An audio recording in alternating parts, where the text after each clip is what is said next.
Hello students, আজকে আবার একটি নতুন ভিডিও নিয়ে আমি হাজির হয়েছি। আজকের আলোচনার বিষয় লৌকিক সাহিত্য। লৌকিক সাহিত্য সম্পর্কে আজকে আলোচনা করব। এটি তোমাদের 6 সেমিস্টার জিই বেঙ্গলি 6 সেমিস্টারে পড়তে হবে। কি বলছে? লৌকিক সাহিত্য। এখানে কি বলছে? লৌকিক সাহিত্যের প্রবাদ এর পরিচয় দাও। লৌকিক সাহিত্যে প্রবাদ এর পরিচয় দাও।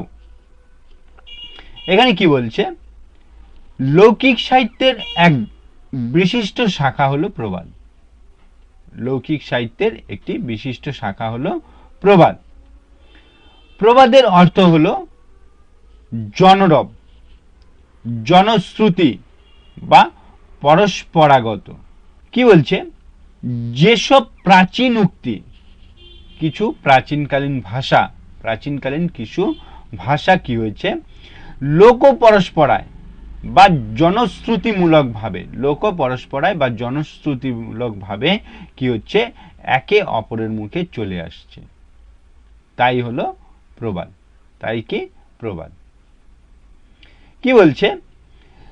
যে কোনো প্রবাদী বহুকালের বহুজনের অভিজ্ঞতার উপর ভিত্তি করে বিস্তৃত পরিচয় কোনো একজন মানুষের বাচনের স্বরূপ ধারণ করে।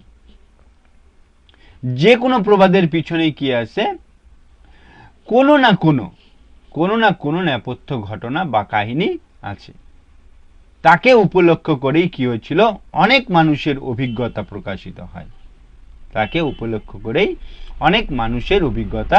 প্রকাশিত হয়। প্রবাদের ব্যবহার মানুষের জীবনে ব্যাপকতর ক্ষেত্রে উঠতে বসতে চলতে ফিরতে কথায় কথায় প্রয়োগ হয়ে থাকে প্রবাদ। কি বলছে? শুধু আমাদের ভারতবর্ষেই নয়, বিশ্বের প্রতিটি দেশে কি হচ্ছিল প্রাচীন কাল থেকেই প্রবাদের একটা ব্যাপক প্রচলন চলে আসছে। যে কথা উৎকৃষ্ট এবং অভিজ্ঞতালব্ধ তাই প্রবাদ।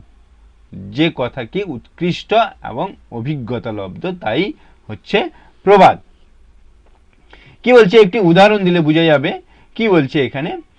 বলছে পাকে পড়লে হাতি। এটা হবে পাকে পড়লে হাতি ব্যাঙে মারে লাথি। এটি কিন্তু একটা প্রবাদ বাক্য। এই বাক্যটার মধ্যে দিয়ে কি বোঝাচ্ছে? হাতির মতো শক্তিমান যখন বিপদে পড়ে বা অসহায় অবস্থায় পড়ে, তারও মানুষ কি করে? ক্ষতি সাধন করতে চায়। তাকেও কি করতে চায়? মানুষ ক্ষতি সাধন করতে চায়। 2 নম্বরে আরেকটি উদাহরণ বলছে, হয় যদি সুজন তেঁতুল পাতায় 9 জন।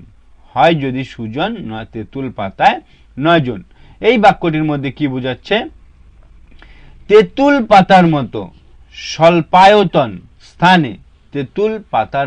স্বল্পায়তন স্থানে মানে অল্প জায়গায় 9 জন কেন একজনেরও স্থান হতে পারে না।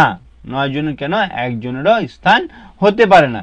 কিন্তু যদি অন্তর্নিহিত অর্থ হলো মিলেমিশে যদি আমরা একসাথে থাকি, মিলেমিশে যদি আমরা ঐক্যবদ্ধভাবে একসাথে সংঘবদ্ধভাবে কাজ করি, তাহলে সমস্ত কিছুই সম্ভব। অসম্ভব বলে কিছু নেই। আরেকটি উদাহরণ আছে। কি বলছে? যার কাজ তার চিন্তা নাই পাড়াপড়শির ঘুম নাই। এখানে কি বলছে? পরচর্চার মতো মানুষের প্রতি কটাক্ষ করা। যাই হোক, কি বলছে এখানে? উপরের প্রতিটি প্রবাদেই কি আছে? ছড়ার গঠন কাঠামোর উপরে, ছড়ার যে গঠন কাঠামো, সেই কাঠামোর উপর ভিত্তি করেই কিন্তু প্রত্যেকটা প্রবাদ রচিত হয়েছে। আজকে এই পর্যন্তই। যদি বুঝতে অসুবিধা হয় আমাকে কমেন্ট করে জানাও, আমি কিন্তু সে বিষয় নিয়ে আবার আলোচনা করব।